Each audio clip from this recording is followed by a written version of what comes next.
نحمده ونصلي على رسوله الكريم اما بعد۔ پچھلے ہفتے ہم نے اگرچہ تلاوت تو سورہ مزمل کی پہلی 10 آیات کی تھی، لیکن درس ہمارا صرف 5 آیات تک آگے بڑھ سکا تھا، لہٰذا آج ہم دوبارہ شروع سے پہلے مکمل رکوع کی تلاوت کر رہے ہیں۔ اعوذ باللہ من الشیطان الرجیم، بسم اللہ الرحمن الرحیم۔ یا ایہا المزمل قم اللیل الا قلیلا نصفہ او انقص منہ قلیلا او زد علیہ ورتل القرآن ترتیلا انا سنلقی علیک قولا ثقیلا ان ناشئة اللیل ہی اشد وطئا واقوم قیلا ان لک فی النہار سبحا طویلا واذکر اسم ربک وتبتل الیہ تبتیلا رب المشرق والمغرب لا الہ الا هو فاتخذہ وکیلا واصبر على ما يقولون واهجرهم هجرا جميلا وذرني والمكذبين أولي النعمة ومهلهم قليلا إن لدينا أنكالا وجحيما وطعاما ذا غصة وعذابا أليما يوم ترجف الأرض والجبال وكانت الجبال كثيبا مهيلا إنا أرسلنا إليكم رسولا شاهدا عليكم كما أرسلنا إلى فرعون رسولا فعصى فرعون الرسول فأخذناه أخذا وبيلا فكيف تتقون إن كفرتم يوما يجعل الولدان شيبا السماء منفطر به كان وعده مفعولا إن هذه تذكرة فمن شاء اتخذ إلى ربه سبيلا صدق الله العظيم۔ رب اشرح لي صدري ويسر لي أمري واحلل عقدة من لساني يفقهوا قولي۔ اللهم ربنا ألهمنا رشدنا وأعذنا من شرور أنفسنا، اللهم أرنا الحق حقا وارزقنا اتباعه وأرنا الباطل باطلا وارزقنا اجتنابه، اللهم وفقنا لما تحب وترضى، آمین یا رب العالمین۔ سورہ مزمل اور سورہ مدثر کے بارے میں جہاں تک ترتیب نزولی کے اعتبار سے بنیادی معلومات کا تعلق ہے، میں پچھلی مرتبہ تفصیلاً وہ آپ کے سامنے پیش کر چکا ہوں۔ یہ بات بھی سامنے آ چکی ہے کہ قرآن مجید میں سورتوں کے جو نہایت نمایاں جوڑے ہیں ان میں سے ایک جوڑا یہ بھی ہے۔ پھر یہ کہ ترتیب نزولی کے اعتبار سے اگرچہ پورے قرآن مجید کو مرتب کرنا ترتیب نزولی کے لحاظ سے یہ ناممکن ہے، میں اس میں آپ کو حضرت اکرمہ کا وہ قول سنا چکا ہوں کہ انہوں نے یہ کہا کہ اگر تمام جن و انس جمع ہو جائیں اور یہ کام کرنا چاہیں تب بھی وہ نہیں کر سکیں گے۔ جو زیادہ تر اتفاق ہے وہ اس پر ہے کہ کون سی صورتیں مکی ہیں، کون سی مدنی ہیں۔ البتہ یہ کہ جو پہلی 4 صورتیں ہیں ان کے بارے میں سلف میں تقریباً اجماع ہے، اتفاق ہے۔ پوری صورتیں نہیں، لیکن 4 صورتوں کی ابتدائی آیات ان کی ترتیب ہمیں معلوم ہے۔ اس میں تقریباً یقین کے درجے تک بات ہے کہ سب سے پہلے سورہ علق کی 5 ابتدائی آیات، اس کے بعد سورہ نون یا سورہ قلم 2 نام ہے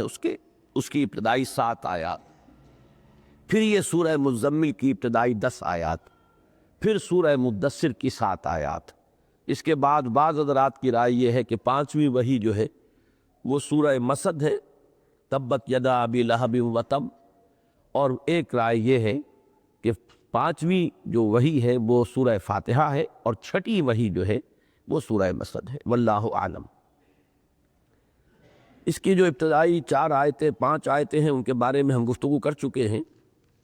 ان میں اہم ترین مضمون جو آیا تھا وہ قول سقی کے بارے میں اختلاف ہے، اس کو یہاں سے ذہن میں تازہ کر لیں، اس لیے کہ اب جو آگے ہمارا درس چلے گا اس کے ساتھ اس کا تعلق ہے۔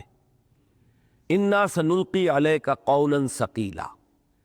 ہم آپ پر عن قریب ایک بھاری بات ڈالنے والے ہیں۔ اب یہ اس کا لفظی ترجمہ ہے،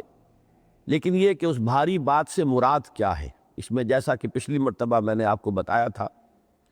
امام رازی کی تفسیر اس اعتبار سے ایک انسائکلوپیڈیا ہے کہ وہ تقریباً تمام اقوال جو ہیں وہ جمع کر دیتے ہیں، پھر اس میں جس جانب ان کی اپنی ترجیح ہوتی ہے، رجحان ہوتا ہے، اسے بھی معین کر دیتے ہیں۔ تو انہوں نے 9 اقوال نقل کیے، جن میں سے 5 جو ہیں وہ قابل ذکر ہیں۔ پہلی بات تو یہ کہ یہ پورا قرآن مجید اپنی عظمت کے اعتبار سے یہ ثقیل ہے، بھاری ہے، جیسے ہم اس کو استعارۃ لفظ استعمال ہو رہا ہو، بڑا بھاری کلام ہے، بہت ہی عظمت والا کلام ہے۔ اور اس کے ساتھ تعلق جڑ جاتا ہے سورہ حشر کی اس آیت کا کہ لو انزلنا ھذا القرآن علی جبل لرأیتہ خاشعا متصدعا من خشیۃ اللہ۔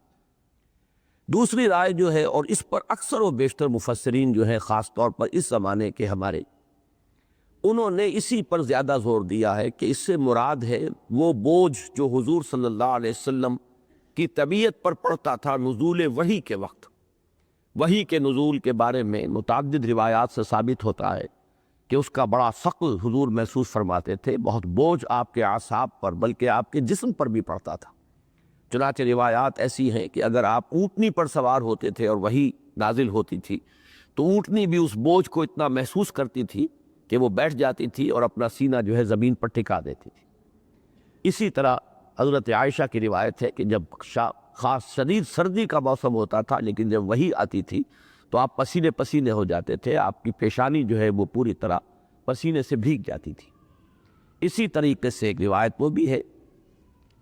کہ حضور کی ایک مرتبہ نشست کچھ ایسی تھی، ایک صحابی ساتھ بیٹھے ہوئے ہیں اور ان کی ران پر حضور کی ران جو ہے اس کا کچھ سہارا لیا ہوا تھا، اس نے ٹکی ہوئی تھی، تو وہی نازل ہوئی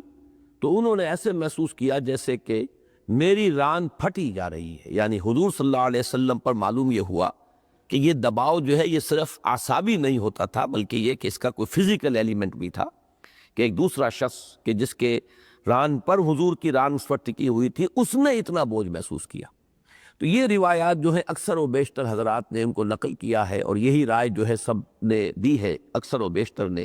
کہ اس سے مراد وہی ہے کہ اے نبی اس بوجھ کو برداشت کرنے کے لیے آپ کو یہ ریاضت جھیلنی ہوگی، اس کا تحمل کرنے کے لیے۔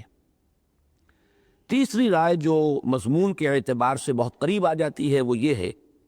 کہ قرآن مجید میں جو اوامر و نواہی ہے، یہ کرو یہ نہ کرو، پھر یہ کہ اس کے ضمن میں جو تکلیفات شرعیہ ہے،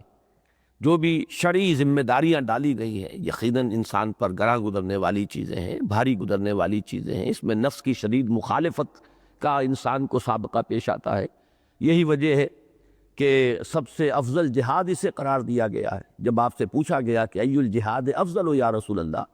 تو آپ نے فرمایا ان تجاہد نفسک فی طاعت اللہ، سب سے افضل جہاد یہ ہے کہ تم اپنے نفس کے خلاف زور لگاؤ، کشمکش کرو اور اسے اللہ کی اطاعت کا عادی اور خگر بناؤ۔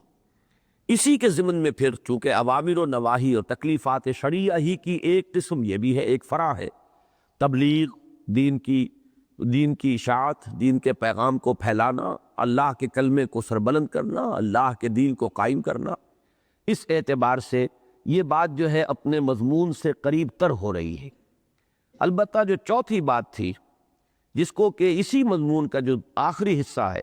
اس کے ساتھ اس کا ربط و تعلق ہے اس تیسری بات کے ساتھ، وہ یہ ہے کہ تعین کے ساتھ مولانا اصلاحی صاحب نے یہ لکھا ہے کہ مولانا حمید الدین فراہی رحمۃ اللہ علیہ کی رائے یہ تھی کہ انا سنلقی علیک قولا ثقیلا، اس میں تعین کے ساتھ سورہ مدثر کی ابتدائی آیات کی طرف اشارہ ہے، اور یہ میں آپ کو بتا چکا ہوں کہ تقریباً اجماع ہے کہ اس وحی کے بعد وہی نازل ہوئی۔ سورہ مزمل کی 10 آیات کے بعد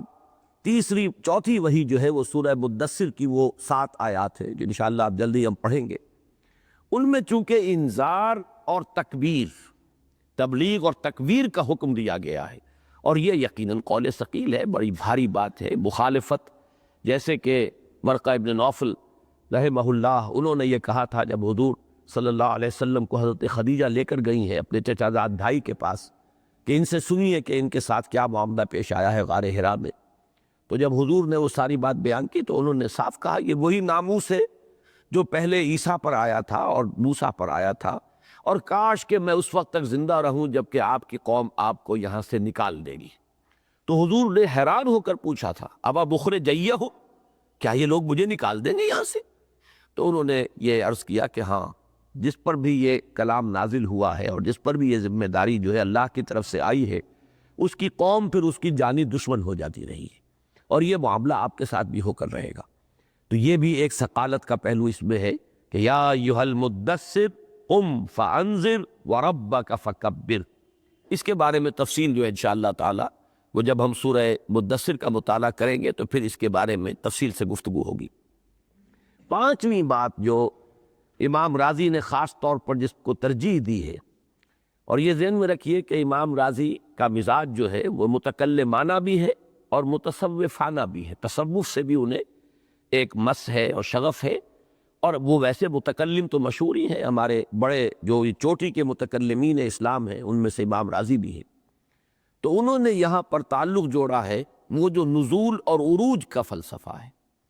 کہ در حقیقت یہ جو حکم ہے تبلیغ کا اور اللہ تعالیٰ کے کلمے کے سربلندی کی جد و جہد اور انذار اور تبشیر، یہ نزولی کیفیات ہے۔ وہ جو ایک عروجی کیفیت ہوتی ہے کہ اللہ کا ایک بندہ اللہ کے ساتھ لو لگائے بیٹھا ہو اور اس کے اندر جو ہے وہ خلق کا کوئی معاملہ ہو ہی نہ، اس میں جو پھر لذت ہوتی ہے، اس میں جو حلاوت ہے، اس میں جو کیفیات ہے،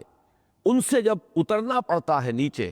اور خلق کے سامنے آ کر دعوت و تبلیغ جب پیش کرتا ہے اللہ کا نبی یا کوئی بھی داعی اللہ، پھر جو اسے تانے سننے پڑتے ہیں، اسے گالیاں سننی پڑتی ہیں، کوئی پاگل کہتا ہے، کوئی مجنون کہتا ہے، کوئی ساحر کہتا ہے، کوئی شاعر کہتا ہے، تو طبیعت میں تکدر پیدا ہوتا ہے۔ کہاں وہ کیف جو حضرت موسیٰ علیہ السلام کو حاصل ہوتا تھا کوہ طور پر، یا محمد الرسول اللہ صلی اللہ علیہ وسلم کو حاصل ہوا غار حرا میں، کہاں وہ کیفیات، وہ کیف آور لمحات، کہاں یہ گلی گلی اور در بدر اور وہاں لوگوں کی یہ باتیں سننا۔ تو یہ بہت شاخ گزرتا ہے، یہ انہی کو اندازہ ہو سکتا ہے جنہیں ان کیفیات کا کوئی تجربہ ہو کہ یہ کیفیت جو ہے وہ در حقیقت بہت ہی شاخ گزرنے والی ہے۔ اس پر تفصیل سے بحث ہوگی آگے چل کر سورۃ الانشراح میں۔ الم نشرح لک صدرک ووضعنا عنک وزرک الذی انقض ظہرک۔ تو چونکہ سورہ انشراح جو ہے یہ بھی ابتدائی صورتوں میں سے ہے، تو وہ جو دعوت دین اور تبلیغ دین اور غلبہ دین کی جد و جہد کی جو سختیاں ہیں وہ تو ابتدائی دور میں ابھی آئی کہاں تھی، وہ تو آنے والی تھی ابھی۔ تو معلوم ہوا کہ وہ خارجی سختیوں کے مقابلے میں یہ داخلی جو سختی ہے کہ وہ کیفیت جو ہے بیٹھے رہے تصور جانا کیے ہوئے، اس کیفیت کو چھوڑ کر اور جب اترنا پڑتا ہے وہاں سے، تو یہ نزولی کیفیت جو ہے یہ گویا کہ سب سے زیادہ بھاری گزرتی ہے اللہ کے اس بندے پر جو اس مراقبے اور اللہ تعالیٰ کے ساتھ لو لگانے کا لذت آشنا ہو چکا ہوتا ہے۔ تو یہ 5 اقوال ہے۔ میں اپنی ترجیح نوٹ کرا چکا ہوں کہ میرے نزدیک مولانا فراہی، مولانا اصلاحی صاحب کی رائے یہاں پر یہی میری رائے ہے، اور میں بہت پہلے سے میں نے مطالعہ اب کیا ہے، ان کی رائے تو میرے سامنے اب آئی ہے، لیکن یہ کہ بہت پہلے سے میں اپنی تقاریر کے اندر یہ باتیں بیان کرتا رہا ہوں کہ در حقیقت سورہ مزمل اور سورہ مدثر کا ربط ہی یہ ہے کہ حضور صلی اللہ علیہ وسلم کو ان دونوں صورتوں میں خطاب کیا گیا ہے بڑے ہی محبت آمیز انداز میں، بڑے ایک عنایت اور شفقت کے ساتھ، جیسے کوئی بزرگ کسی بچے سے بات کر رہا ہو۔ ظاہر بات ہے کہ اللہ تعالیٰ کے مقابلے میں محمد الرسول اللہ صلی اللہ علیہ وسلم کا جو مقام ہے، اپنی جگہ جو مقام ہے نوع انسانی کے اعتبار سے اس کا ہم تصور نہیں کر سکتے، لیکن جیسے کہ ابن عربی کا ایک بہت عمدہ شعر ہے جو میں عام طور پر پیش کیا کرتا ہوں جب کچھ حضرات ان کے بعض ایسے اشعار پیش کرتے ہیں جو مشرکانہ ہیں، جن میں ہمہ اوست کا تصور ہے۔ الرب رب وَإِن تنزل والعبد عبد وَإِن ترقى۔ رب رب ہی ہے خواہ کتنا ہی نزول اجلال فرما لے، جیسے کہ آتا ہے کہ آخری جو گھڑیاں ہوتی ہیں رات کی، پچھلا پہر جو ہے رات کا، اس میں اللہ تعالیٰ سمائے دنیا تک نزول فرماتے ہیں۔ لیکن وہ کتنے ہی نیچے آ جائے، بلکہ یہ بھی آتا ہے اور یہ رائے ہے اکثر لوگوں کی کہ جو میدان حشر ہے یہیں اسی زمین پر ہوگا اور قصہ زمین برسر زمین ہی طے ہوگا، یہاں کے معاملات یہی کی عدالت میں پیش ہوں گے اور اللہ تعالیٰ نزول فرمائے گا، وَجَاءَ رَبُّكَ وَالْمَلَكُ صَفًّا صَفًّا، آ جائے گا تیرا رب اور فرشتے صفے باندھے ہوئے۔ تو اب ظاہر بات ہے کہ نزول اللہ کتنا بھی اختیار فرما لے، لیکن وہ تو اللہ ہے، رب ہے، اس کا مقام تو بلند ہی رہے گا۔ اور بندے کا مقام کتنا ہی اونچا ہو جائے، چاہے وہ 7ویں آسمان پر پہنچے ہو معراج میں، لیکن بندہ تو بندہ ہی رہے گا، مقام بندگی سے تجاوز تو نہیں ہوگا۔ تو الرب رب وَإِن تنزل والعبد عبد وَإن ترقى، بڑا پیارا شعر ہے۔ اگرچہ دوسرا شعر جو ہے بڑا شدید مشرکانہ ہے، اللہ جانے ان کا ہے یا کسی اور نے ان کی طرف منسوب کر دیا، یہ علیحدہ بحث ہے کہ العبد رب والرب عبد یا لیت شعری من المکلف، رب ہی بندہ ہے، بندہ ہی رب ہے۔ اب مجھے سمجھ میں نہیں آتا کہ پھر مکلف کون ہے، کس کو حکم دیا گیا بندگی کا؟ اگر اللہ ہی مخلوق کی شکل میں آ گیا ہے معاذ اللہ ثم معاذ اللہ، تو پھر یہ عبد اور معبود کی نسبت کیسے ہوگی؟ العبد رب والرب عبد یا لیت شعری من المکلف۔ بلکہ ایک مرتبہ ہماری جب تربیت گاہ ہو رہی تھی کوئٹے میں، تو وہاں مولانا عبدالغفار حسن صاحب نے عنایت فرمائی تھی، میں انہیں ساتھ لے گیا تھا، انہوں نے وہاں درس دیا تھا حدیث کا، اور وہ یہی شعر پڑھ کر ابن عربی کی مذمت کر رہے تھے۔ تو میں نے جسارت کی تھی اور میں نے ان سے کہا تھا کہ مولانا جہاں اس کا یہ شعر جو ہے یہ اس کی طرف منسوب ہے، ممکن ہے کہا ہو، لیکن یہ کہ اس کا ایک دوسرا شعر بھی ہے، وہ میں آپ کو سناتا ہوں، اب آپ بتائیے اس میں آپ کے لیے کیا اعتراض کی بات رہ جائے گی۔ تو ہمیں ان شخصیات کے بارے میں زیادہ بحث مباحثے کی ضرورت نہیں، ہمیں نظریات سے بحث کرنی چاہیے، شخصیات سے نہیں۔ پتہ نہیں جو بات منسوب کی گئی ہے، یہ شعر جو ہے اس کی نسبت غلط ہے یا اس شعر کی نسبت غلط ہے، واللہ عالم۔ حضور صلی اللہ علیہ وسلم کی طرف حدیثیں غلط گھڑ کر منسوب کر دی گئی، تو اور کون شخص محفوظ رہ سکتا ہے دنیا میں کہ اس کی طرف غلط باتیں منسوب نہ ہو گئی؟ چنانچہ پروفیسر یوسف سلیم چشتی کا ایک بہت اہم مقالہ جو تھا، جو ہم نے شائع کیا، ان کی جو کتاب تصنیف تھی بڑی مارکت الآراء تاریخ تصوف، اس کا جو 6واں باب تھا وہ شائع نہیں کر سکتا تھا محکمہ اوقاف کے محکمے نے شائع کیا اس کو، لیکن 6واں باب جو ہے چھاپنے سے انکار کر دیا، وہ پھر ہم نے شائع کیا تھا۔ اسلامی تصوف میں غیر اسلامی نظریات کی آمیزش، کالم اب بھی وہ موجود ہوگا ہمارے مکتبے میں۔ انہوں نے تو ایسے ایسے واقعات نقل کیے کہ لوگوں کے موت کے بعد میں زندگی میں، ایک بزرگ کا واقعہ لکھا، نام تو میرے ذہن میں نہیں آ رہا، کہ وہ کسی اور شہر میں گئے اور وہاں جا کر مسجد میں وہ دیکھا تو ایک صاحب درس دے رہے ہیں اور ان کا نام لے کر جھوٹ بول رہے ہیں کہ فلاں نے اس نے یہ لکھا اور اس نے یہ کہا، وہ خود سامع کی حیثیت سے وہاں بیٹھے ہوئے ہیں، چونکہ وہ مشہور ہو چکے تھے، ان کا نام جو ہے علمی حلقوں کے اندر ایک سند کا درجہ اختیار کر چکا تھا، تو اپنی جو حفوات تھیں یا اپنی جو یوں سمجھیے کہ گھڑی ہوئی باتیں تھیں، اب لوگ اگر ان کی بات کی حیثیت سے وہ بات سامنے آتی تو تسلیم نہ کرتے، تو ان کا نام لے کر، اور وہ حیران ہوئے کہ میری زندگی میں اگر یہ ہو رہا ہے، میری طرف غلط باتیں منسوب کی جا رہی ہیں، تو پھر یہ کہ بعد میں کیا ہوگا؟ بہرحال یہ تو ایک بحث علیحدہ ہو گئی۔ تو اس میں قولاً ثقیلہ کے بارے میں جیسا کہ میں نے عرض کیا ہے، میرے نزدیک وہی بات زیادہ جو ہے وزنی ہے کہ اس کا تعین کے ساتھ جو اس کا مفہوم ہے، اور یہ میں اپنی تقریروں میں بیان کر چکا ہوں کہ یہی ربط ہے سورہ مزمل اور سورہ مدثر کا، کہ بڑے ہی محبت آمیز انداز میں وہ غور و فکر کا جو دور تھا، اب اس سے آپ کو نکلنے کے لیے حکم دیا جا رہا ہے کہ اب کمر کس لیجیے، اب کھڑے ہو جائیے، غور و فکر سوچ بچار کا دور اب گزر گیا، لاکھ حکیم سر بجیب ایک کلیم سر بکف۔ وہ غور و فکر کا دور آیا تھا آپ کی زندگی میں، بہت مختصر، جس میں کہ غار حرا میں آپ نے جا کر کئی کئی دن قیام فرما کر، اور وہاں کیا کرتے تھے؟ تحنس، اور اس تحنس کی شرح میں بیان کر چکا ہوں، کان صفت تعبدہ فی غار حرا التفکر والاعتبار، غور و فکر سوچ بچار۔ اب اس سے نکلیے، اب تو آپ کھڑے ہو جائیے، یا ایھا المزمل قم یا ایھا المدثر قم۔ لیکن یہ کہ یہ اب دو ہیں، کمر کس لیجیے دو کاموں کے لیے، رات کو کھڑے ہوں اپنے رب کے حضور میں، یہ ہے وہ عروج، اور اپنے رب کے کلام کو ٹھہر ٹھہر کر پڑھتے رہیے، تکرار کرتے رہیے، دہراتے رہیے، اسے اپنے اندر جذب کیجئے۔ اور دن میں یا ایھا المدثر قم فانذر وربک فکبر۔ میرے نزدیک یہ ربط ہے کہ در حقیقت یہ جو قیام تھا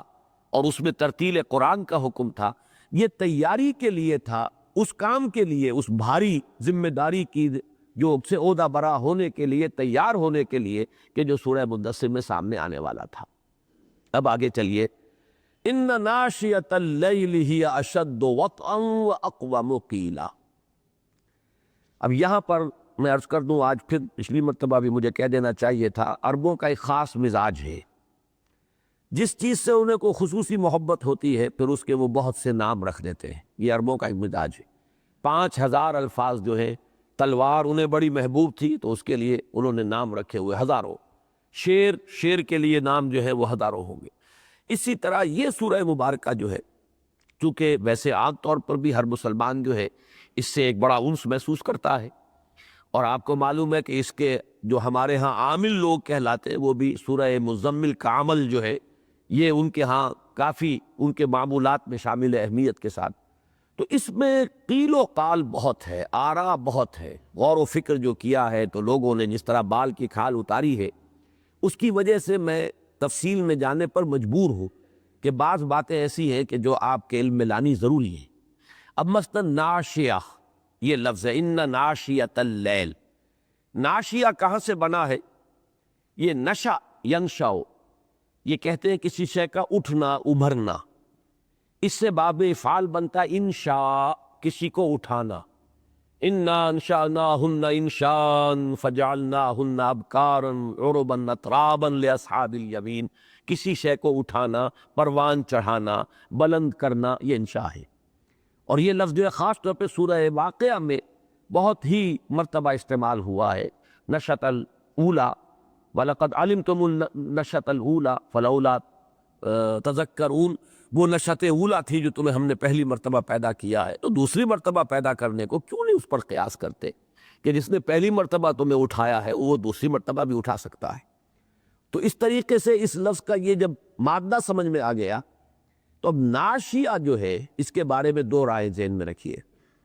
ایک تو یہ کہ یہ مصدر یا حاصل مصدر ہے، عربی زبان میں بہت سے مصدر بھی اس وزن پر آتے ہیں، جیسے اردو میں بھی ہم بولتے ہیں عافیت، عافیہ، یہ مصدر ہے۔ اسی طریقے سے عاقبہ، عاقبت ہم کہتے ہیں، عاقبت خراب ہو رہی ہے یا عاقبت سنوار لو، یہ بھی مصدر ہے۔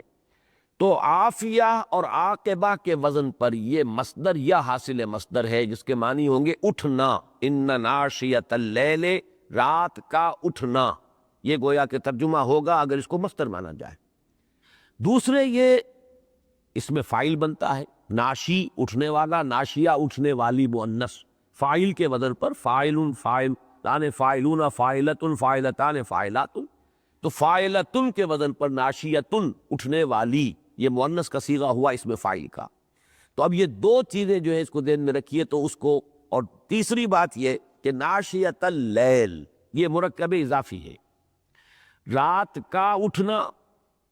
یا رات کا اٹھنے والا یا اٹھنے والی، یہ تو ہوا مرکب اضافی، لیکن اس کے مفہوم بھی دو ہوں گے۔ جیسے میں کہتا ہوں میرا اٹھنا، میرا چلنا، میرا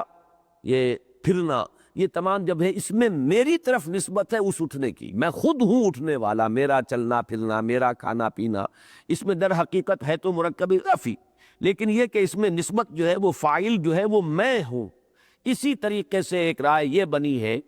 کہ در حقیقت لیل یہاں پر فاعل ہے ناشیہ کا، رات ہی ہے اٹھنے والی، رات ہی کی گھڑیاں ہیں اٹھنے والی۔ اور دوسرے یہ کہ ناشیۃ اللیل کا مفہوم ہے رات میں اٹھنا یا رات کو اٹھنا،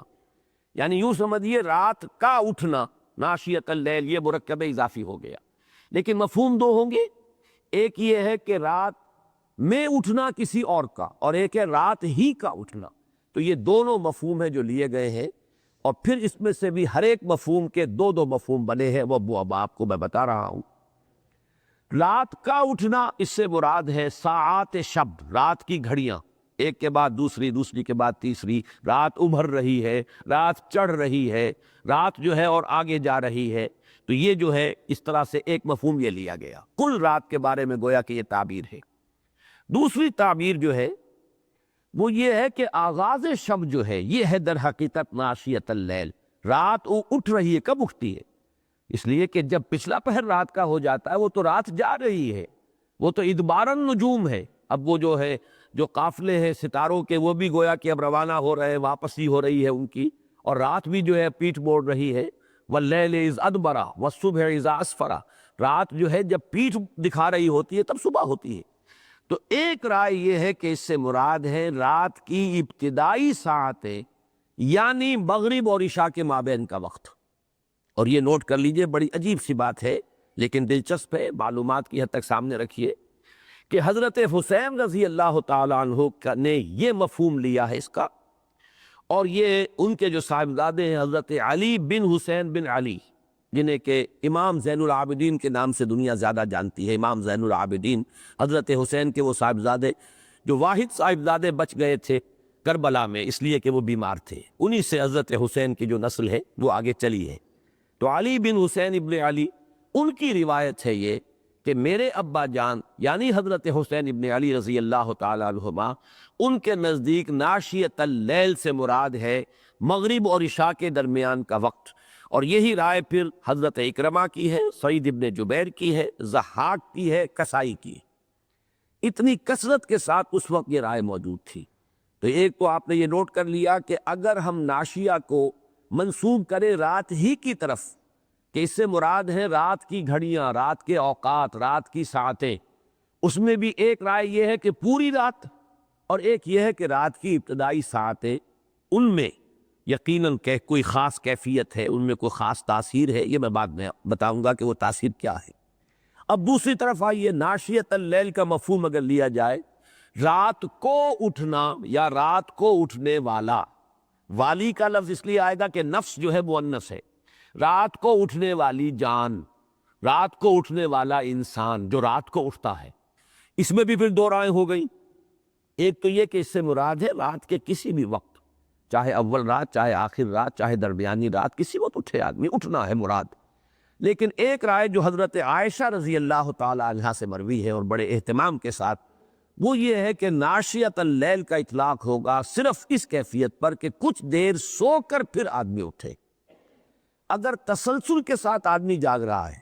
تو چاہے وہ آدھی رات جاگ لیا ہے یا دو تہائی رات جاگ لیا ہے، وہ ناشیہ کا اطلاق اس پر نہیں ہوگا. یہ حضرت عائشہ صدیقہ رضی اللہ تعالی عنہا کی رائے ہے اور اس کو نقل کیا ہے حضرت اکرمہ نے. تو یہ اب چار مفہوم ہو گئے، اور امام رازی نے اس میں پانچواں مفہوم داخل کیا، وہی پانچواں مفہوم جو میں نے پہلے عرض کیا تھا کہ در حقیقت یہ عروج کی طرف اشارہ ہے. رات کے وقت کا اٹھنا، یعنی اس وقت وہ کیفیات جو اٹھتی ہے انسان کی، جبکہ تاریکی بھی ہے. ظاہر بات ہے کہ وہ زمانہ وہ نہیں تھا کہ بجلی کے لیمپ بھی ہو اور یہ بھی ہو، زیادہ سے زیادہ روشن کیا تو کوئی چراغ روشن کر لیا، ورنہ یہ ہے کہ اس کا بھی اکثر و بیشتر معاملہ نہیں ہوتا تھا. تو حواس کو مختل کرنے والی کوئی شبات نہیں، آواز نہیں، شور نہیں، ہنگامہ نہیں، کوئی اور اس طرح کی کیفیات کے جو خلل انداز ہو رہی ہو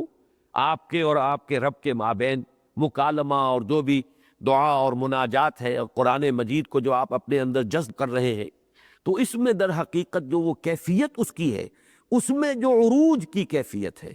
یعنی انا سنلقی علیک قولا ثقیلا، امام راضی کے نزدیک یہ نزول کی کیفیت ہے، نزول کی سختی ہے. اور ان ناشیۃ اللیل ہی اشد وطئا، یہ در حقیقت وہ عروج کی کیفیت ہے. تو یہ متصوفانہ تفسیر ہے ان دو آیات کی امام راضی کی. باقی یہ کہ اب آگے جب آپ بڑھیں گے تو پھر دوسرے پہلو سامنے آئیں گے. ان ناشیۃ اللیل ہی اشد وطئا، یقیناً رات کو اٹھنا یا رات کا اٹھنا وہی ہے بہت مؤثر. وطی میں یا کچلنے میں یا موافقت میں، یہاں بھی دو معنی اس کے کیے گئے. یہ واو تا اور یہ کا مادہ جو آتا ہے اگر ثلاثی مجرد سے آئے گا، اس کے معنی ہے اپنے قدموں سے کسی کو پامال کرنا، روندنا، کچلنا، پیس ڈالنا. وطا یتی یہ آئے گا، اس کے معنی کچل دینا، روند ڈالنا، پیس دینا. لیکن جب یہی مادہ آتا ہے باب مفعلہ میں، لواطات، اس کے معنی ہو جاتے ہیں موافقت پیدا ہو جانا. تو اب ان دونوں معنوں کے اعتبار سے زمین و آسمان کا فرق ہو گیا ہے مختلف مفسرین کی آراء میں. کہ پہلی رائے تو یہ ہے اشد وطن، کہ نفس کو کچلنے میں یہ بہت مؤثر ہے، اس لیے کہ نفس راحت چاہتا ہے، آرام چاہتا ہے، رات اللہ تعالیٰ نے بنائی بھی ہے بنیادی طور پر، اسی لیے اس کا ذکر دوسرے رکوع میں آ جائے گا۔ اللہ تعالیٰ نے رات اور دن کا ایک نظام بنایا ہے۔ جو بھی ہمارا نظام جسمانی ہے اس کا یہ بالکل ایک لازمی پہلو ہے کہ انسان کے اوپر تکان طاری ہوتی ہے، اسے ریفریش ہونے کے لیے استراحت کی ضرورت ہے، آرام کی ضرورت ہے، ورنہ ایگزاسٹ ہو جاتا ہے انسان۔ تو اللہ تعالیٰ نے دن اور رات کی یہ حکمت رکھی ہے۔ دن کو بنایا ہے تاکہ تم اپنی معاشی جد و جہد میں بھاگ دوڑ کرو، اور جو کام ہے ان کے لیے تمہاری جو ہے حرکت ہے، لیکن یہ کہ پھر جو تکان ہو جاتی ہے تو رات کو بڑی پرسکون فضا کے اندر آرام کرو تاکہ ریجوینیشن ہو جائے، تمہاری قوتیں پھر جو ہے اثر نو تازہ ہو جائے تمہارے اندر، پھر اگلے دن کی بھاگ دوڑ کے لیے ایک نئی جو ہے صلاحیت اور استعداد اور قوت پیدا ہو جائے۔ تو یہ لازماً فطرت کا تقاضا ہے، فطرت کے خلاف نہیں ہے۔ تو یہ جس درجے میں نفس کے لیے کسی شے کا مرغوب ہونا ہوگا، اسی درجے میں جب آپ اس کی مخالفت کریں گے تو گویا کہ نفس کو کچلنے والی بات یہ ہوگی۔ اکثر مفسرین کے نزدیک تو یہ ہے کہ وہ اس کا ترجمہ یہ کرتے ہیں کہ ہی اشد وطن، یعنی نفس کو کچلنے والا، نفس امارہ کو لگام دینے والی شے جو ہے وہ یہ رات کا اٹھنا جو ہے، یہ اس میں سب سے زیادہ مؤثر ہے۔ لیکن بہت سے حضرات نے، یہاں پر بھی میں یہ پھر عرض کروں گا کہ اس میں واقعہ یہ ہے کہ اب تمام تفاسیر کا تو میں نے احصاء اور احاطہ نہیں کیا ہے، لیکن یہ ہے کہ ایسا محسوس ہوتا ہے کہ بہت بڑی تعداد میں وہ مفسرین ہیں کہ جنہوں نے یہاں مفہوم لیا ہے موافقت، یعنی یہ کہ موافقت ہوتی ہے۔ رات کو کھڑے ہو کر جب اللہ کا بندہ اپنے رب سے ہم کلام ہوتا ہے تو پھر ہر طرح کی موافقت ہے، اس کے ظاہر و باطن کی موافقت ہوگی، اس کی زبان اور اس کے قلب اور ذہن کے اندر مطابقت ہوگی۔ اس کے اندر یہ انتشار نہیں ہوگا کہ زبان کچھ اور کہہ رہی ہے اور ذہن کسی اور طرف لگا ہوا ہے۔ آپ وہ پڑھ رہے ہیں سورہ فاتحہ نماز کے اندر کھڑے ہوئے، دن میں تو ایسا بھی ہو جاتا ہے کہ آپ چونکہ فوراً جو آئے ہیں اپنی دکان سے اٹھ کر، تو کوئی ایسی ناگوار وہاں بات تھی کہ آ تو گئے ہیں، نماز میں کھڑے ہو گئے، لیکن ذہن الجھا ہوا ہے۔ گویا کہ وہ مطابقت اور وہ موافقت نہیں ہے آپ کی زبان جو ہے، بلکہ یوں کہیے کہ وہ جو فارسی کا ایک مقولہ ہے کہ من چیمی گویم و تنبورہ من چیمی سرایت، میں کیا کہہ رہا ہوں اور میرا تنبورہ کیا کہہ رہا ہے۔ وہ تنبورہ میرا جو ہے وہ دماغ ہے، وہ کسی اور میں الجھا ہوا، کسی اور خیال میں ہے۔ تو ذہن و قلب اور زبان کی موافقت و مطابقت کاملہ، پھر ظاہر و باطن کی موافقت، اس لیے کہ دن میں آپ نماز پڑھیں گے تو کوئی آپ کو دیکھے گا، اس کے اندر لازماً امکان پیدا ہو جاتا ہے کہ ایک ریاکاری بھی ہو۔ ریاکاری نہ ہو تو چلیے وہ ایک روٹین بن جاتا ہے انسان کا،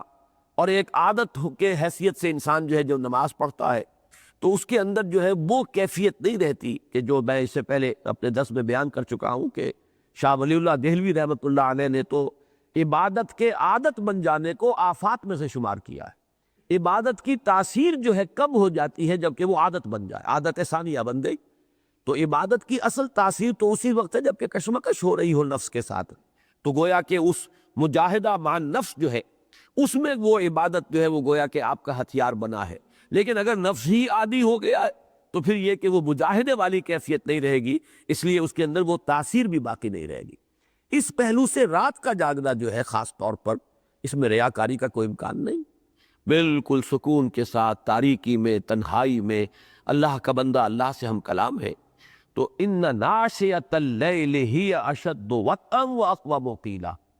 اب یہ دو معنی ہو گئے۔ ایک یہ کہ یہ رات کا اٹھنا، رات کا جاگنا، رات کا اٹھنے والا نفس امارہ، یا رات کی اٹھنے والی گھڑیاں، یہ میں نے چاروں مفہوم جو بیان کیے، وہ پوری رات کا مسئلہ ہو یا رات کے کسی خاص حصے کا، سو کر اٹھنا ہو جو سب سے زیادہ حضرت عائشہ صدیقہ رضی اللہ تعالی عنہ کی رائے کے مطابق ہے، یہ بہت ہی مؤثر ہے دو اعتبارات سے۔ ایک تو یہ کہ نفس کو کچلنے کے لیے، ضبط نفس کے لیے، اس کو کنٹرول میں لانے کے لیے، اس منہ زور گھوڑے کو لگام دینے کے لیے۔ آپ کو معلوم ہے کہ صوم کی عبادت جو ہے اس کا مقصد بھی یہی ہے کہ جو آپ کے نفس کے تقاضے ہیں ان کو آپ لگام دے سکیں، انہیں اپنے کنٹرول میں لا سکیں۔ یہ منہ زور گھوڑا ہے آپ کا نفس، اور اس کو اگر آپ لگام دے سکیں گے تو یہ آپ کا بہت عمدہ مرکب بن جائے گا، اس پر آپ سواری کریں گے، اسی کے ذریعے سے آپ نیکیاں کمائیں گے، بھلائیاں بنائیں گے، آخرت کے لیے سامان کریں گے۔ لیکن اگر کہیں یہ اتنا منہ زور رہا کہ آپ کے اوپر اس کا قابو چل رہا ہو تو پھر نہ معلوم یہ کس کھائی میں آپ کو گرائے، کہاں پٹخ دے کہاں پٹخ نہیں دے۔ تو یہی وہ سارا فلسفہ یہاں بھی ہے کہ رات کا اٹھنا، ان ناشیۃ اللیل ہی اشد وطئا واقوم قیلا۔ اقوم قیلا جو ہے، قیل سے مراد قول، اس پر اجماع ہے، جو بات کہی جا رہی ہے قول ہے، اور اقوم سب سے زیادہ سیدھا، یعنی اس وقت یوں سمجھیے کہ جو بات نکلتی ہے انسان کے زبان سے وہ سیدھی تیر کی طرح اس کے اپنے وجود میں بھی سرایت کرتی ہے۔ اور اسی کو یوں سمجھیے کہ اس میں چونکہ نماز کا یہاں پہ ذکر ہو رہا ہے کہ یہ قیام جو ہے صرف کھڑا ہونا نہیں ہے، بلکہ جیسا کہ پچھلی مرتبہ میں بیان کر چکا، اس سے مراد ہے نماز کا قیام، اگرچہ اس میں طول القنوت ہوگا، زیادہ کھڑے رہنے والا معاملہ ہوگا، لیکن اس میں جو دعا کا پہلو ہے، یہ دعا جو ہے جس کو اقبال نے کہا ہے کہ دل سے جو بات نکلتی ہے اثر رکھتی ہے، تو یہ تو گویا کہ تیر کی طرح سیدھی جاتی ہے۔ تو دعا اور مناجات کا معاملہ بھی، اور پھر یہ کہ زبان جو کچھ کہہ رہی ہے، جو میں نے عرض کیا تھا، چونکہ اسے جذب کرنا ہے اپنے اندر، تو بہت ہی راہ راست براہ راست جو ہے یہ انسان کے قلب و ذہن کے اندر اترتی چلی جاتی ہے۔ اسی کو حضرت عبداللہ ابن عباس نے اس کا مفہوم یہ بیان کیا ہے، اجدرو ان یفقہ فی القرآن، کہ در حقیقت یہ دونوں الفاظ ہم معنی ہو جائیں گے اشد وطن، اگر موافقت اس کے معنی کیے جائیں کہ اس کے اندر کامل موافقت ہو جاتی ہے زبان میں اور قلب و ذہن میں، ظاہر میں اور باطن میں، اور جو بات ہے وہ بھی سیدھی، سب سے زیادہ سیدھی انہی لمحات میں، انہی ساعت میں ہوتی ہے۔ تو اس سے اب جب قرآن اس وقت پڑھا جائے گا تو اس کی باریکیوں پر غور بھی ہوگا، اس میں سب سے زیادہ تفقہ کی کیفیت حاصل ہو جائے گی، اسے انسان اپنے ذہن کے اندر بھی اتارے گا اور اپنے قلب میں بھی اتارے گا۔ ان ناشیۃ اللیل ہی اشد وطئا واقوم قیلا ان لک فی النہار سبحا طویلا۔ تمہارے لیے دن کے وقت میں بھی سبح طویل ہے۔ اب میں پھر یہی لفظ رکھ رہا ہوں ابھی، اس لیے کہ اس کے دو معنی کیے گئے۔ اکثر لوگوں کی رائے جس پر اجماع ہے وہ میں بعد میں بیان کروں گا۔ اصلاحی صاحب نے یہاں ایک بڑی منفرد بات کہی ہے، بعض اعتبارات سے دلیل ان کی خاصی قوی ہے۔ صبح کے لفظ کو سمجھیے، صبح اسی سے لفظ تسبیح بنا ہے۔ تسبیح جو ہے وہ سبحان اللہ، سبحان اللہ، نماز کو بھی تسبیح کہا گیا ہے۔ وَسَبِّحْ لَيْلًا طَوِيلًا سورہ دہر میں آئے گا، وَمِنَ اللَّيْلِ فَاسْجُدْ لَهُ وَسَبِّحْهُ لَيْلًا طَوِيلًا۔ تو مولانا اصلاحی صاحب کا کہنا یہ ہے کہ اس سے مراد یہ ہے کہ دن میں بھی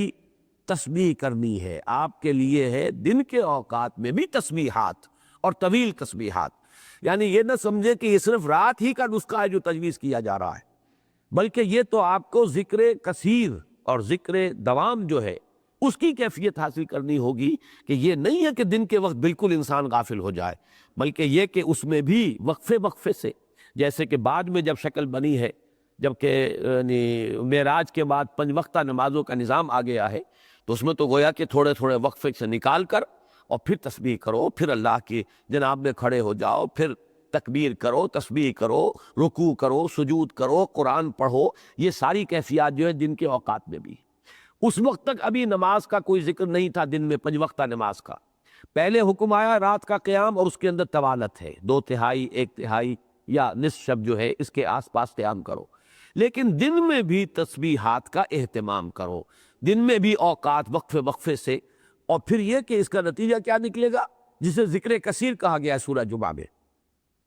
جس لیے کہ جب نماز ادا ہو چکے، فَإِذَا قُضِيَتِ الصَّلَاةُ فَانتَشِرُوا فِي الْأَرْضِ وَابْتَغُوا مِن فَضْلِ اللَّهِ وَاذْكُرُوا اللَّهَ كَثِيرًا لَعَلَّكُمْ تُفْلِحُونَ۔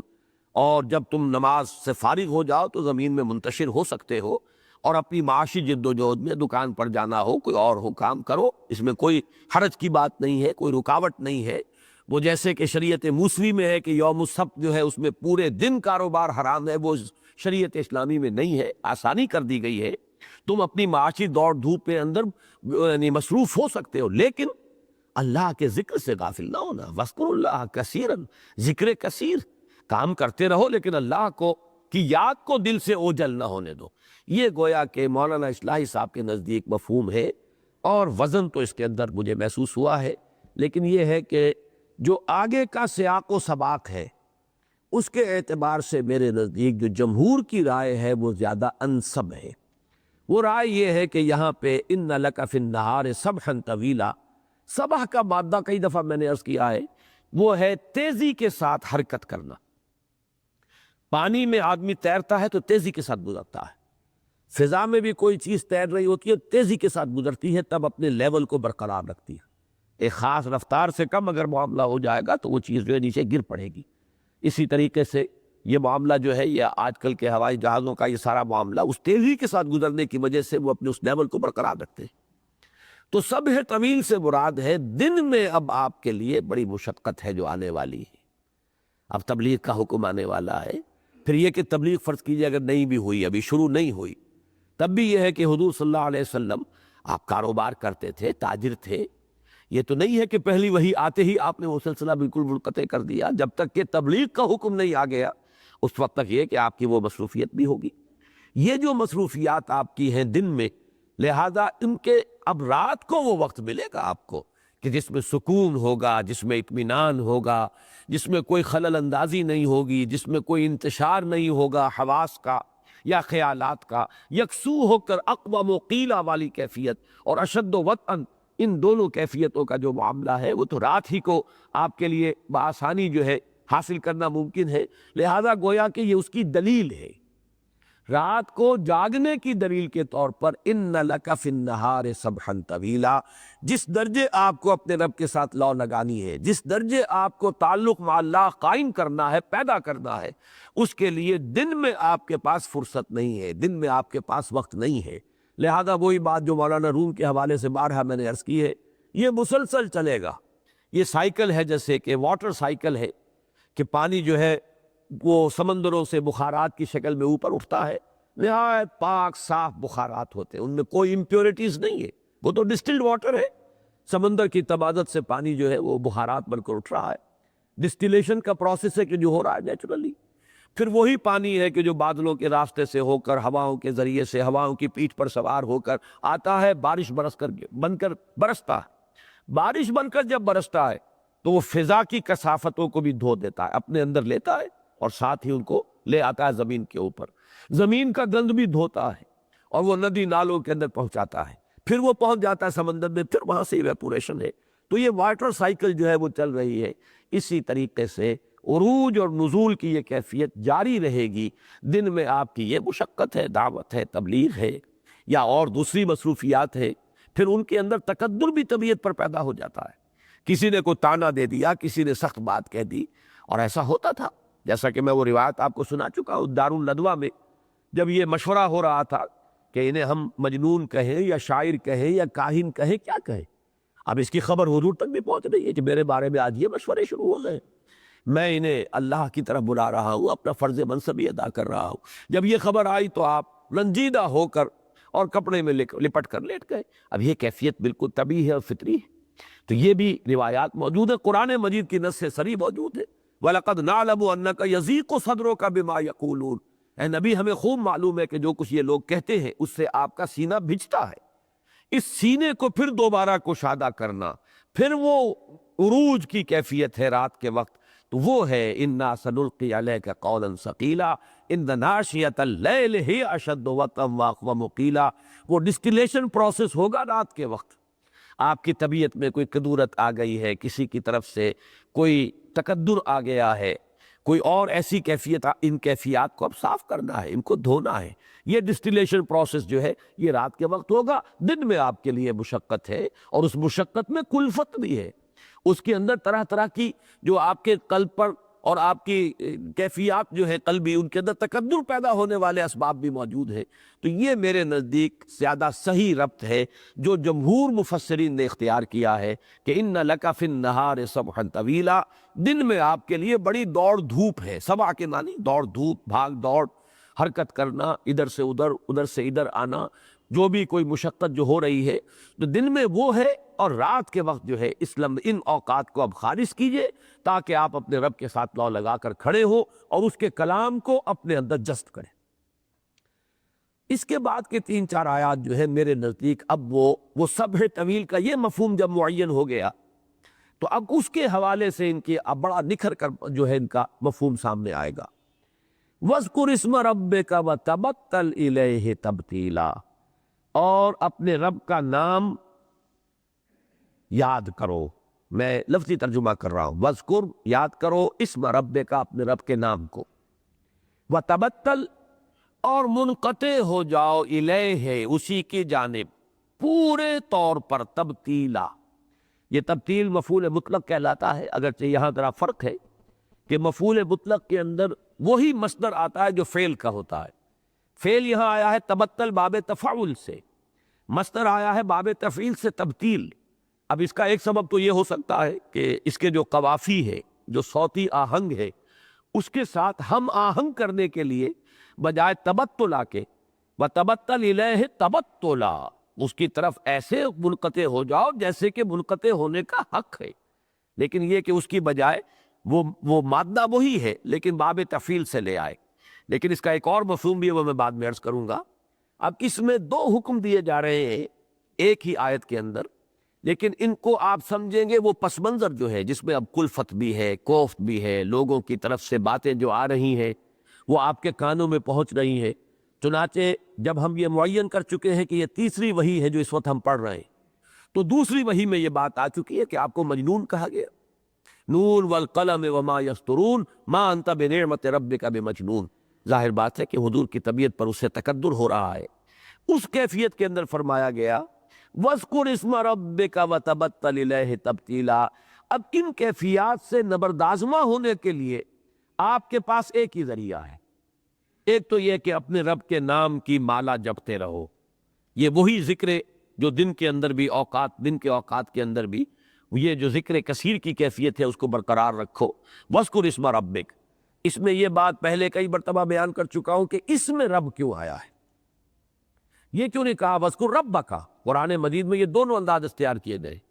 وَاذْكُرْ رَبَّكَ فِي نَفْسِكَ تَضَرُّعًا وَخِيفًا، اے نبی آپ اپنے رب کو یاد کیجئے اپنے جی کے اندر تضرع عاجزی کے ساتھ اور خوف کے ساتھ، یعنی یہ کیفیات جو ہے لیکن اپنے دل میں یاد کیجئے، لیکن وہاں آیا ہے اپنے رب کو یاد کیجئے۔ اس میں رب اور رب میں فرق کیا ہے اس کو سمجھ لیجئے۔ در حقیقت اللہ تعالیٰ کی ذات، جیسے کہ میں سورہ حدید میں بھی بڑی تفصیل سے بیان کر چکا ہوں، بہت ہی مفصل بحثیں اس پہ آ چکی ہیں، ہمارا اللہ تعالیٰ کے ساتھ جو بھی ذہنی اور قلبی رشتہ ہے وہ صرف اس کے اسماء و صفات کے حوالے سے ہو سکتا ہے، اس کی ذات کو تو ہم جانتے ہی نہیں۔ اب ہوتا یہ ہے کہ آپ نے ایک شخص کو دیکھا ہے، اس کا نام لیا جائے، فوراً وہ شخص آپ کا، اس کی پوری شخصیت آپ کے نگاہ میں آ جائے گی، اس لیے کہ آپ نے دیکھا ہوا ہے۔ نام سے فائدہ یہ ہوا کہ جیسے ہی اس کا نام آیا،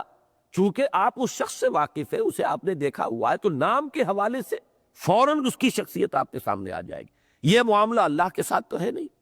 اس لیے کہ اللہ کو تو ہم نے دیکھا نہیں۔ اللہ کی ذات ہمارے تصور سے، تخیل سے، وراء الورا ثم وراء الورا ثم وراء الورا، اس چیز کو واضح کرنے کے لیے جو ذکر ہے اس کو اللہ کے اسماء و صفات جو ہے وہ ذریعہ ہے اللہ کے ساتھ اپنا ایک ذہنی اور قلبی رشتہ جوڑنے کا۔ اس میں بھی چونکہ اگرچہ ہم الفاظ تو استعمال کرتے ہیں اسماء و صفات، قرآن مجید میں کہیں بھی اللہ کے لیے لفظ صفت نہیں آیا ہے۔ یہ تو ہماری تقسیم ہے کہ جو اللہ کے نام ہے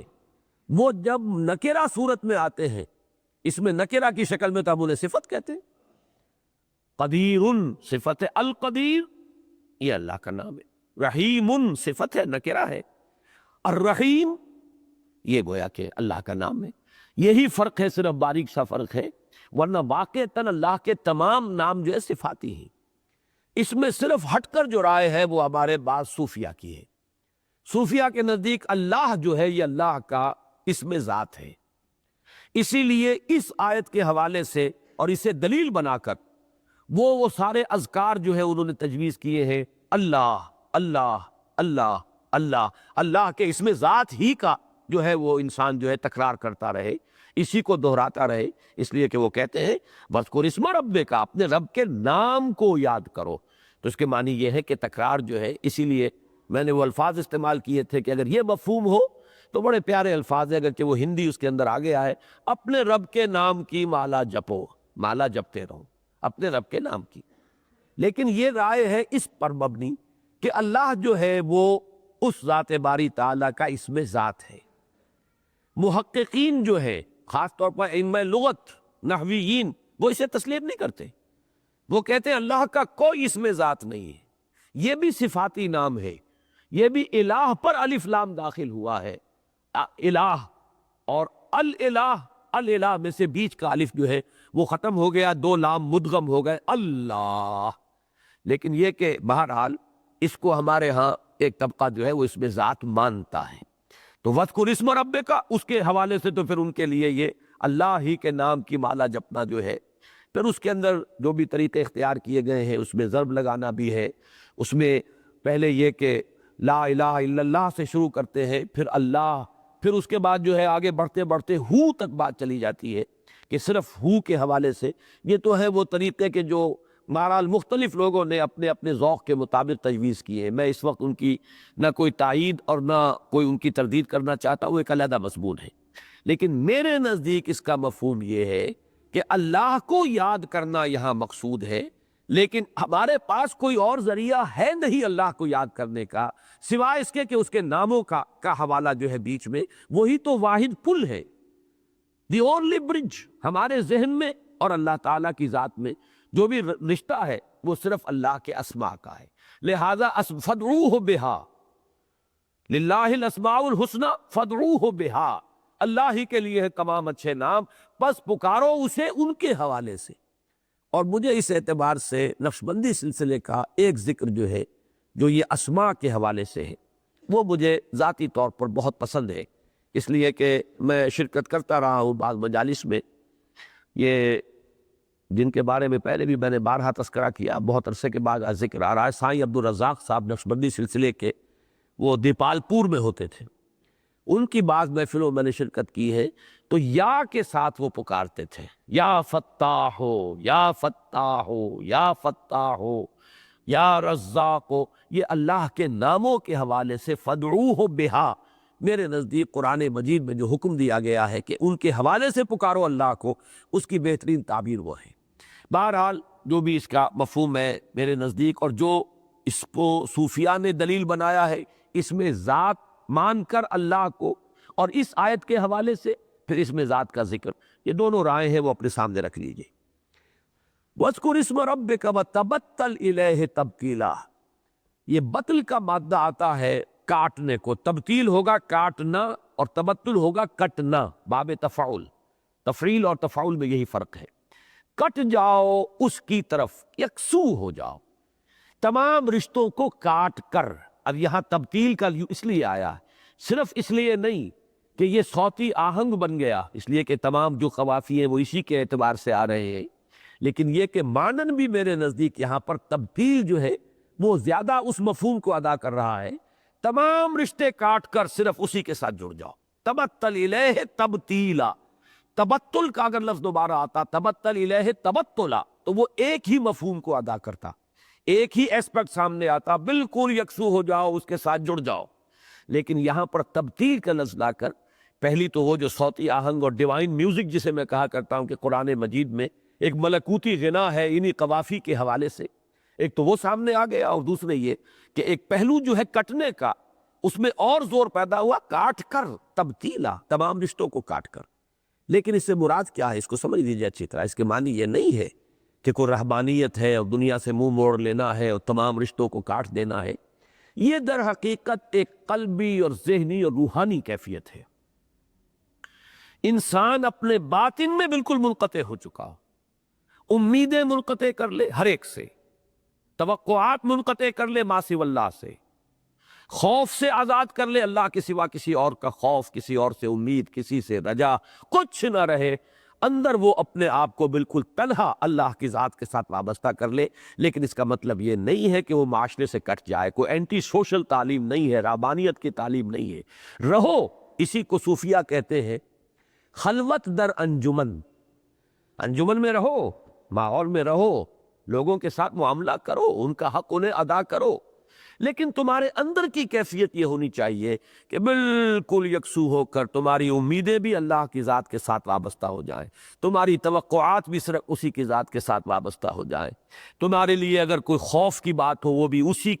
اسی کے ناراضی کا خوف جو ہے وہ تم پر رہے، کسی اور کا خوف، کسی اور سے کوئی امید، کسی اور سے کوئی توقع، یہ تمام چیزیں منقطع ہو چکے ہو، یہ ذہنی رشتے، یہ ہے در حقیقت کے جو مطلوب ہے تبتل الیہ تبتیلا۔ اور جب تک یہ کیفیت نہ ہو، یہ نوٹ کر لیجئے،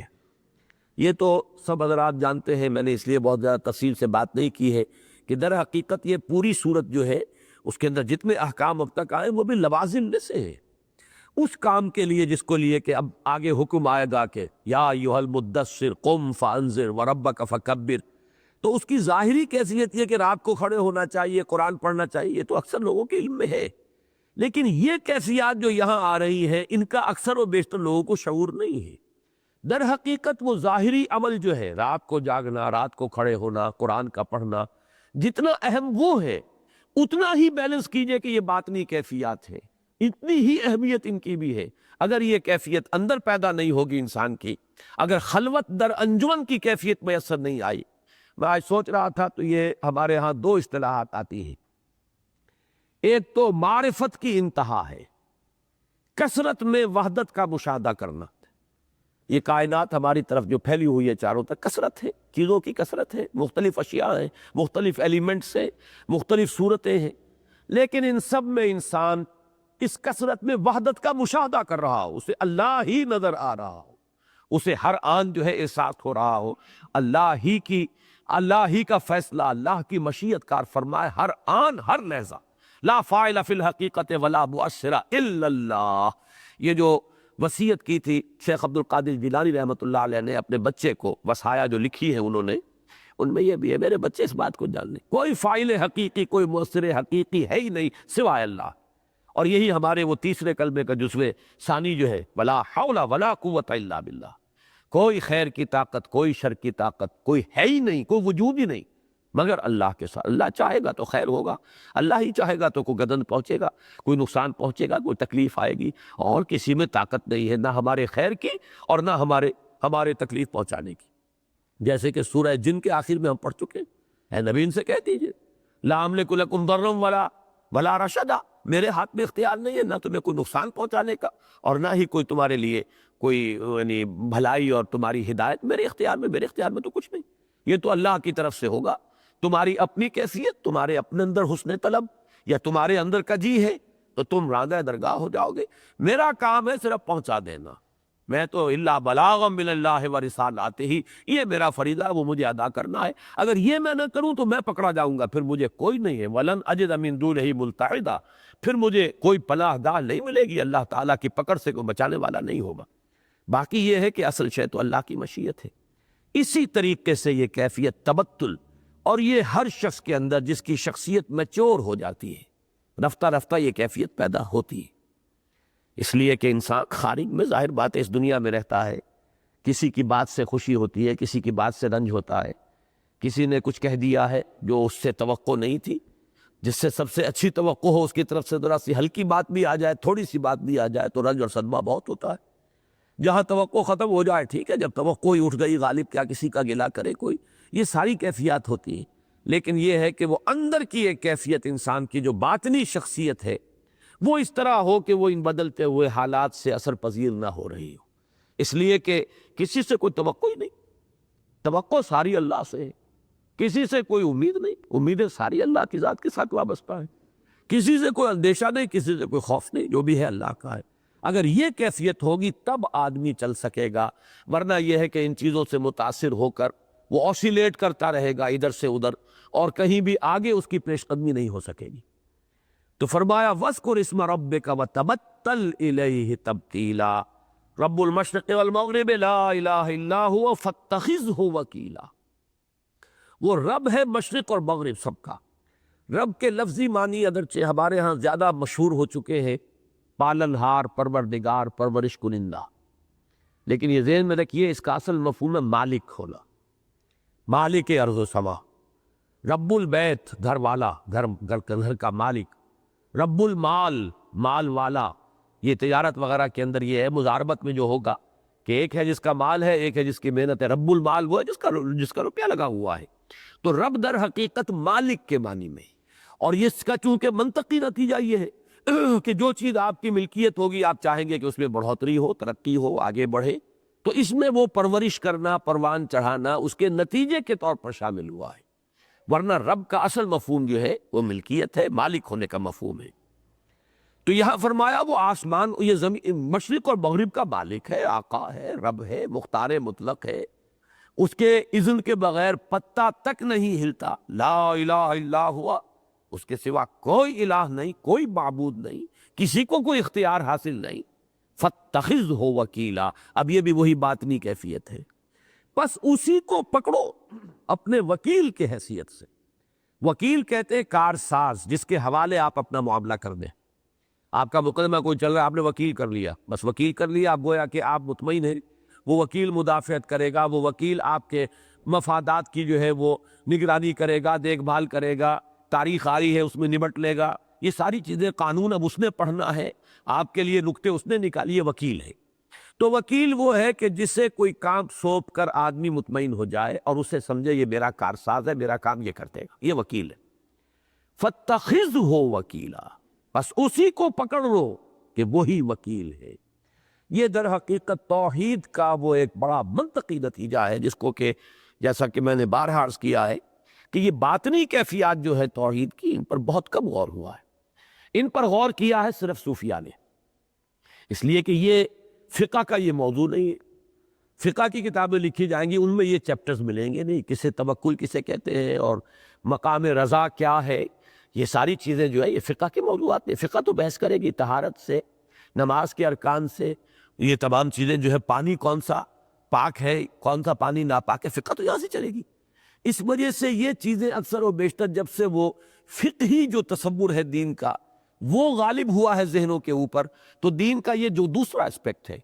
اور بدقسمتی یہ ہوئی کہ اسپیشلائزیشن ہمارے ہاں ہو گئی، صوفیاء نے یہ حصہ لے لیا۔ اب اس میں آپ پڑھیے امام غزالی، معلوم ہوگا کہ ایک ایک چیز کی بال کی کھال نکال رہے ہیں، توکل کے کیا مراتب ہے، کیا درجے ہیں، کس کس مراتب سے آدمی جو ہے متوکل جو ہے وہ گزرتا ہے، اس کی سب سے بلند ترین منزل توکل کی تو کون سی ہے، یہ ساری چیزیں، توکل ان کا ایک بہت بڑا موضوع ہوگا۔ اسی طریقے سے راضی برائے رب رہنے کا معاملہ، تو یہ چیزیں ہمارے ہاں تقسیم ہو گئی ہیں بدقسمتی سے، اور ایک ستم بالائے ستم یہ ہوا ہے کہ اس فن کے لیے ایک علیحدہ ایسا نام اختیار کر لیا گیا جس کا کتاب و سنت سے کوئی تعلق ہی نہیں۔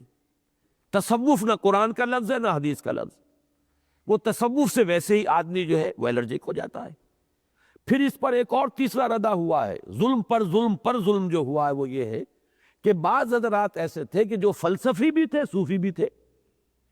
اب ان کے جو نظریات فلسفیانہ تھے وہ سمجھا گیا کہ وہ بھی تصوف کا جزو لازم ہے، وحدت الوجود۔ وحدت الوجود تصوف کی شے نہیں ہے، وحدت الوجود در حقیقت فلسفے کا مسئلہ ہے۔ وحدت الشہود ہو، وحدت الوجود، یہ فلسفے کا ہے، نیچر آف ایگزسٹنس۔ اور یہ حادث اور قدیم کے درمیان کیا ربط ہے؟ اللہ کی ذات ہے قدیم، کائنات ہے حادث، ربط حادث بالقدیم یہ کس طرح سے ہے، اس کو سمجھنے کی ایک کوشش ہے۔ وہ ظاہر بات ہے جو بھی ذہین آدمی ہوگا اور فلسفے کی اس سطح پر ہوگا اس کے سامنے تو یہ مسئلہ آئے گا۔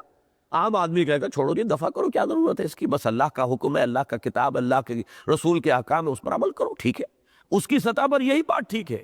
لیکن اس کی سطح پر اس کو تو وہ تو مجبور ہے۔ میں نے الفاظ استعمال کیے اسلام کی نشت ثانیہ پر کہ کچھ لوگ ہوتے ہیں کہ جو مجبور ہوتے ہیں، جیسا پیاسا جو ہے وہ تو پانی کی تلاش پر مجبور ہے، جسے پیاس نہیں لگی وہ کہے گا خام خواہ اپنی جان ہلکان کرنا کیا ضرورت ہے، یہ تو اسے پتا ہے نا جسے پیاس لگی ہوئی ہے، اس کی جان پر بنی ہوئی ہے، وہ تو یہ ہے کہ جس طرح بھی ممکن ہوگا پانی کی تلاش جو ہے وہ کرے گا۔ اسی طرح جن لوگوں کے ذہن میں وہ سوالات اٹھ کھڑے ہوتے ہیں وہ تو اس کے پیچھے لگتے ہیں، دوسروں کو نظر آتا ہے کہ خام خواہ کی یہ قیل و قال ہے، خام خواہ کیا ضرورت ہے ان مسائل میں۔ تو اس وقت جو بات میں کہہ رہا تھا، مجھے اس موضوع پر بات نہیں کرنی کہ یہ ردے تین چڑھ گئے۔ ایک تو یہ کہ اسپیشلائزیشن ہو گئی، دین کی یہ باطنی کیفیات وہ علیحدہ کر لی گئی، ظاہری معاملات یہ فقہ کا موضوع ہو گیا اور یہ دوسرا فن بن گیا۔ اس کے اوپر ظلم مزید، اس کے لیے اصطلاح بھی قرآن کی اصطلاح چھوڑ کر، حدیث کی اصطلاح چھوڑ کر، احسان والی اصطلاح کو ترک کر کے تصور کا لفظ اختیار کر لیا۔ اس سے بھی ایک حجاب پیدا ہوا۔ اس کے اوپر تیسرا ظلم یہ کہ کچھ حضرات کے جو صوفی تھے جنہوں نے اس موضوعات سے بحثیں کیے وہ فلسفی بھی تھے، ان کے حوالے سے ان موضوعات کو جن کا تعلق تصوف سے نہیں فلسفے سے ہے اسے بھی انٹیگرل پارٹ جو ہے جزو لا ینفک سمجھ لیا گیا تصوف کا۔ اس طریقے سے ہوتے ہوتے اس دور میں، جیسے کہ میں نے کل جمعے میں عرض کیا تھا اور علامہ اقبال کی کوٹیشن سنائی تھی کہ سب سے بڑی گمراہی تو یہی ہے آدمی آج جو ہے وہ مادیت کے اندر لپٹ گیا ہے اور روحانیت سے انسان جو ہے بالکل بے بہرا ہو گیا، یہاں تک کہ ہماری مذہبی فکر جو ہے وہ بھی بہت حد تک جو مادی پہلو ہے دین کا اسی میں الجھ کر رہ گئی، وہ باطنی کیفیات جو ہے وہ اس کے موضوع میں چھاوے نہیں دے رہی۔ اب یہاں پر دیکھیے تبتل، کٹ جانا، اب تبتل کی ظاہری شکل اگر لی جائے تو وہ تو حرام ہے ہمارے دین میں، یہ کہ آپ کٹ جائیں معاشرے سے، اینٹی سوشل جو کانسیپٹ ہے، اور یہ رہبانیت لا رہبانیت فی الاسلام، یہ تبتل ایک باطنی کیفیت ہے۔ اندر آدمی خلوت در انجمن ہے، سب میں سب کے ساتھ ہے لیکن کسی کے بھی ساتھ نہیں ہے، اس کے باطن کی کیفیت جو ہے وہ صرف اللہ کی ذات کے ساتھ اس کا ایک ربط و تعلق ہے، امیدیں خوف سب صرف ذات باری تعالیٰ کے ساتھ، یہ ایک کیفیت ہے۔ اس کو خلوت در انجمن کہا گیا، اسی کو بے ہما با ہما کہا گیا۔ با ہما سب کے ساتھ رہو، بے ہما کسی کے ساتھ نہ رہو، تمہاری ساری جو کیفیات باطنی ہے ان کا ارتکاز ذات باری تعالیٰ پر ہو جائے، کسی اور کے ساتھ تمہارا کوئی قلبی رشتہ باقی نہ رہے۔ ہاں جس کا جو حق ہے وہ ادا کرو، بیوی کا حق ہے اس کو ادا کرو، اولاد کا حق ہے وہ ادا کرو، پڑوسی کا حق ہے وہ ادائے حقوق کا فلسفہ ہوگا، لیکن یہ کہ در حقیقت وہ باطنی رشتہ جو ہے وہ صرف ذات باری تعالیٰ کے ساتھ۔ تبتل الیہ تبتیلا، اب یہ ظاہری کیفیت نہیں ہے، یہ باطنی اور نفسیاتی کیفیت ہے۔ اسی طرح رب المشرق والمغرب، اب یہ دو دلیلیں لائی جا رہی ہیں، مشرق و مغرب سب اس کے اختیار میں ہیں، نمبر ایک سب اسی کی ملکیت ہے، لا الہ الا ہو، اس کو منفی انداز میں کہا کہ اس کے سوا کوئی معبود ہے ہی نہیں، لہذا نتیجہ کیا نکلا، فاتخذہ وکیلا، بس تمہارا توکل اس کے سوا کسی اور کی ذات پر نہیں ہونا چاہیے۔ اگر توکل کسی اور کی ذات کے ساتھ آپ کا جو ہے وہ منسلک ہو گیا تو گویا کہ آپ باطن میں مشرک ہے، چاہے آپ ظاہر میں کتنے بڑے موحد ہو۔ یہ وہ بات ہے، نوٹ کیجئے، جو سورہ بنی اسرائیل میں آئی ہے کہ پوری تورات کی تعلیم کا جو لب لباب ہے وہ بیان کیا گیا، وہ کیا ہے، وَآتَيْنَا مُوسَى الْكِتَابَ وَجَعَلْنَاهُ هُدًى لِبَنِي إِسْرَائِيلَ أَلَّا تَتَّخِذُوا مِن دُونِي وَكِيلًا۔ تورات کی کتاب کا خلاصہ، لب لباب، میرے سوا کسی اور کو اپنا کارساز نہ بنا لینا، توکل۔ اور اس دنیا کے اندر انسان ظاہر بات ہے امیدیں وابستہ کرتا ہے، بھروسہ کرتا ہے یہ میرا کام کر دے گا، اس کے ہاتھ میں اختیار ہے کچھ، یہ میری پرسنل رپورٹ اچھی کر دے تو میری ترقی ہو جائے گی، فلاں کا یہ معاملہ ہے، اس کا یہ معاملہ ہے۔ اسباب کے اندر چونکہ ہم جکڑے ہوئے ہیں تو ہوتا یہ ہے کہ اپنے مشاہدے کی وجہ سے ہمارا توکل بھی ہوتے ہوتے وہ ان اسباب کے ساتھ وابستہ ہو جاتا ہے۔ بس یہی تو محجوبیت ہے، یہی اللہ سے دوری ہے۔ اب یہ اسباب جو ہے مسبب الاسباب سے انہوں نے آپ کو کاٹ دیا، اب تو آپ اسباب کے بندے بن گئے ہیں، آپ کی ساری ذہنی جو ہے توکل کی کیفیت جو ہے وہ ان اسباب کے ساتھ وابستہ ہو گئی ہے، یہی ہے گمراہی۔ اس کو فرمایا فاتخذہ وکیلا۔ سورہ تغابن کی آیت جو کہ وہ ہمارے منتخب نصاب میں، اسے بھی آپ نوٹ کر لیجئے، وہاں جو آیت آئی ہے دوسرے رکوع میں، اللہ لا الہ الا ہو وعلی اللہ فلیتوکل المؤمنون، وہ دلیل کے درجے میں اللہ وہ ہے جس کے سوا کوئی الہ نہیں، وہی بات یہاں کہی گئی، رب المشرق والمغرب لا الہ الا ہو، جب اس کے سوا کوئی معبود نہیں، جب کوئی مؤثر حقیقی نہیں، جب کوئی فاعل حقیقی نہیں، لا مؤثر فی الحقیقت ولا فاعل الا اللہ، تو اب ادھر ادھر دیکھنا کائے کو، بس اسی کو پکڑ لو، اسی کے اوپر سارا اپنا بھروسہ توکل صرف اس کی ذات پر۔ اسی طریقے سے یہ میں نے نوٹ کیا تھا کہ سورہ نساء میں 3 مرتبہ، سورہ احزاب میں 2 مرتبہ الفاظ آئے ہیں کفا باللہ وکیلا۔ اب یہ الفاظ جو ہے یہ بہت آسان ہے، میں نے بھی پڑھ دیے، آپ نے بھی پڑھ دیے، لیکن یہ کہ باطنی کیفیت میں دیکھیں، کبھی جانچیں اپنے آپ کو، کیا واقعتاً دل مانتا ہے اس بات کو کافی ہے اللہ بطور کارساز؟ کیا اس کے اوپر واقعتاً دل ٹھکا ہوا ہے، جمع ہوا ہے، اس کے اوپر طبیعت جو ہے مطمئن ہے؟ معاملہ جو ہے وہی میں نے جیسا کہ عرض کیا، جو اسباب ہیں، مادی اسباب ہیں، لوگوں کا معاملہ ہے، کسی کے ہاتھ میں کوئی اختیار ہے، کسی کے پاس کوئی طاقت ہے، یہ وہ چیزیں ہیں کہ جو اپنی طرف متوجہ کرتی ہیں۔ اچھا، پھر ہمیں حکم یہ بھی ہے، اس کو بھی بیلنس کیجیے، حکم یہ بھی ہے کہ اسباب سے مستغنی نہیں ہونا، اسباب کا بھرپور استعمال کرنا۔ یہ بھی جرم ہوگا اگر آپ نے اسباب کا استعمال ترک کر دی، جرم ہوگا۔ توکل کی وہ تعلیم نہیں ہے۔ آپ اسباب اعدوا لہم ما استطعتم، جتنی بھی استطاعت ہے ساز و سامان فراہم کرو، اسلحہ فراہم کرو، گھوڑے باندھ کر رکھو، دشمن کا مقابلہ کرنے کے لیے جتنے بھی وسائل ضرور